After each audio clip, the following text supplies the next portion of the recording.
Hello friends, welcome to my channel.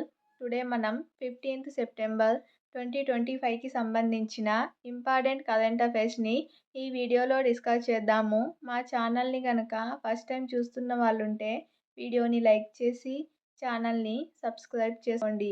Video కింద డిస్క్రిప్షన్లో మన టెలిగ్రామ్ ఛానల్ లింక్ కూడా ఉంటుంది. సో అందులో కూడా జాయిన్ అవ్వండి. ఇంపార్టెంట్ కంటెంట్, డైలీ కరెంట్ అఫైర్స్కి సంబంధించిన పీడిఎఫ్ కూడా ప్రొవైడ్ చేయడం జరుగుతుంది. డైలీ కరెంట్ అఫైర్స్ వీడియోస్ మన ఛానల్లో అప్లోడ్ చేయడం జరుగుతుంది. సో వీడియోని సబ్స్క్రైబ్ చేసుకొని చూడడం వల్ల డైలీ వీడియోస్ మిస్ అవ్వకుండా చూడవచ్చు. టుడే ఫస్ట్ టాపిక్ చూసినట్లయితే 15th సెప్టెంబర్న ప్రతి ఏటా కూడా అంతర్జాతీయ ప్రజాస్వామ్య దినోత్సవంగా నిర్వహించడం జరుగుతుంది. ఎక్కువ మంది ప్రజల ఆమోదం పొంది ఆచరిస్తున్న ప్రభుత్వ ఏర్పాటు విధానమే ప్రజాస్వామ్యం. ఇక్కడ పాలితులు ప్రజలే ఉండడం జరుగుతుంది.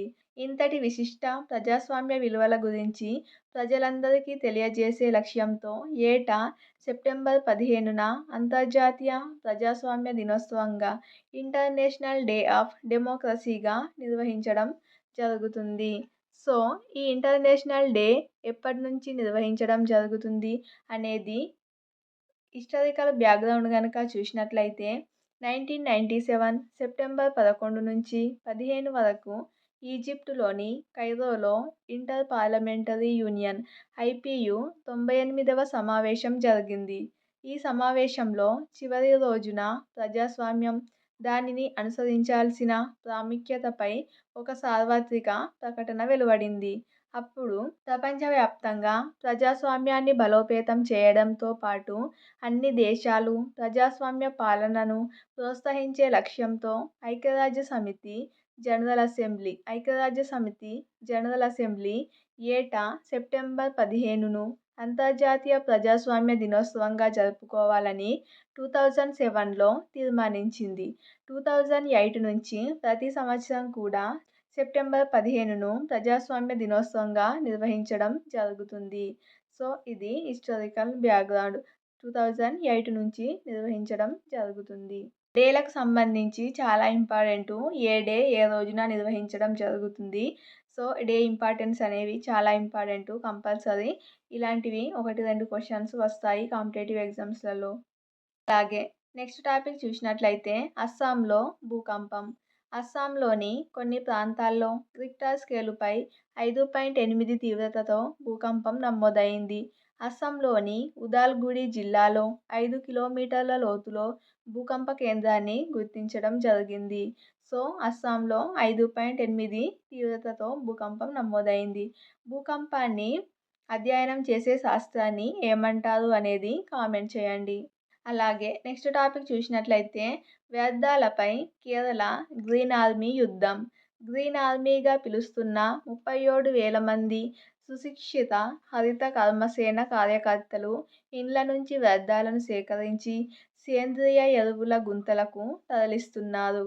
కేరళ జాతీయ అమృత్ కార్యక్రమం కింద పారిశుద్ధ వ్యర్థాల కర్మాగారాలను సైతం ప్రారంభించింది. సో కేరళ రాష్ట్రంలో కాలుష్యాన్ని నివారించడానికి కేరళ ప్రభుత్వం వివిధ రకాల చర్యలను చేపడుతుంది. లాస్ట్ 1 వీక్ బ్యాక్ కూడా మనం చూసాము. కేరళలో ప్లాస్టిక్ బాటిళ్లను, మందుబాబులు తాగి పాడేసే ప్లాస్టిక్ బాటిళ్లను సేకరించడానికి ఒక ప్రత్యేక పథకాన్ని కూడా ప్రవేశపెట్టింది కేరళ ప్రభుత్వం. దానికి అదనంగా 20 రూపీస్ని డిపాజిట్ చేసుకొని మళ్ళీ వాపస్ ఇచ్చిన వాళ్ళకి ఆ 20 రూపీస్ని రిటర్న్ ఇవ్వడం, ఇలాంటి కొత్త కొత్త పథకాలతో కేరళ ప్రభుత్వం అనేది న్యూస్లోకి వస్తుంది. అలాగే నెక్స్ట్ టాపిక్ చూసినట్లయితే గౌరవంగా జీవించే పరిస్థితులు కల్పించాలి. ఇది కరెంట్ పాలిటీలో లింక్ చేసుకోవచ్చు. బిచ్చగాళ్ల పునరావాస కేంద్రాల్లో కనీస వసతులు కల్పించడంలో విఫలమైతే అది కేవలం పరిపాలన లోపమే కాదని, రాజ్యాంగం కల్పించిన జీవించే హక్కును ఉల్లంఘించడమేనని సుప్రీంకోర్టు స్పష్టం చేసింది. ఈ మేరకు జస్టిస్ జెబి పార్దీవాలా, జస్టిస్ మహాదేవన్ల ధర్మాసనం కొన్ని మార్గదర్శకాలను జారీ చేసింది. పునరావాస కేంద్రాల పర్యవేక్షణకు ప్రతి రాష్ట్రం కమిటీలు ఏర్పాటు చేయాలని పేర్కొంది. అలాగే ఆరోగ్య పరీక్షలు చేయాలని, వృత్తి నైపుణ్యాలు నేర్పించాలని కూడా సూచించింది. సో, దీన్ని రాజ్యాంగంలో గనక చూసినట్లయితే హక్కులకు సంబంధించి భారత రాజ్యాంగంలోని 3వ భాగంలో ఆర్టికల్ 12 నుంచి 35 వరకు ప్రాథమిక హక్కులను చేర్చడం జరిగింది. ఇది చాలా ఇంపార్టెంట్ టాపిక్. హక్కులకు సంబంధించి కంపల్సరీ ప్రాథమిక హక్కుల నుంచి క్వశ్చన్ లేకుండా అసలు క్వశ్చన్ పేపరే ఉండదు. సో, రాజ్యాంగంలో 3వ భాగంలో ఆర్టికల్ 12 నుంచి 35 వరకు ప్రాథమిక హక్కులను చేర్చడం జరిగింది. ఇవి అత్యంత ముఖ్యమైన హక్కులు. మొత్తం ఎన్ని హక్కులు ఉంటాయి అనేది కామెంట్ చేయండి. అమెరికా నుంచి ఈ హక్కులను, ప్రాథమిక హక్కులను గ్రహించడం జరిగింది.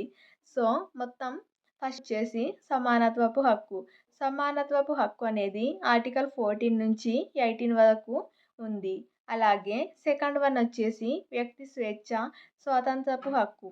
వ్యక్తి స్వేచ్ఛ, స్వాతంత్రపు హక్కులో భాగంగానే ఈ జీవించే హక్కు కూడా వస్తుంది. అందులో ఆర్టికల్ 19 to 22 వరకు వ్యక్తి స్వేచ్ఛ, స్వతంత్రపు హక్కుకు సంబంధించి ఉంటుంది.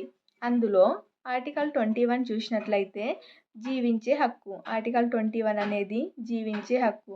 వ్యక్తి స్వేచ్ఛ, ప్రాణానికి రక్షణ. దీన్నే జీవించే హక్కు అంటాము. ఇది ఆర్టికల్ 21లో ఉంటుంది. సో, మనం ఇలా ప్రతి టాపిక్ని సబ్జెక్ట్లో లింక్ చేసుకొని చదవడం వల్ల ఎగ్జామ్స్లలో కరెంట్ అఫైర్స్తో పాటు సబ్జెక్టు కూడా ఈజీగా రివిజన్ అయిపోతుంది. అలాగే నెక్స్ట్ టాపిక్ చూసినట్లయితే ప్రపంచ కిరీటం. ప్రపంచ బాక్సింగ్ ఛాంపియన్షిప్లో మీనాక్షి జైస్మిన్ ప్రతిష్టాత్మక టోర్నీలో స్వర్ణ పతకం కైవసం చేసుకున్నారు. 57 కేజీల విభాగంలో జైస్మిన్ 4-1 తేడాతో పారిస్ ఒలింపిక్స్ రజత విజేత జూలియా జెరమేటా పోలాండ్ను ఓడించింది. 48 కేజీల విభాగంలో మీనాక్షి 4-1 తేడాతో 3 సార్లు ప్రపంచ ఛాంపియన్ నజమ్ కిజైబీ కజకిస్తాన్ను ఓడించింది. ఫ్రెండ్స్, టుడే సెప్టెంబర్ 15, 2025కి సంబంధించిన కరెంట్ అఫైర్స్ వీడియో నచ్చినట్లయితే లైక్ చేసి ఛానల్ని ఫస్ట్ టైం చూస్తున్నట్లయితే కనుక సబ్స్క్రైబ్ చేసుకోండి. వీడియో కింద డిస్క్రిప్షన్లో టెలిగ్రామ్ ఛానల్ లింక్ ఉంటుంది. జాయిన్ అవ్వండి. Thank you.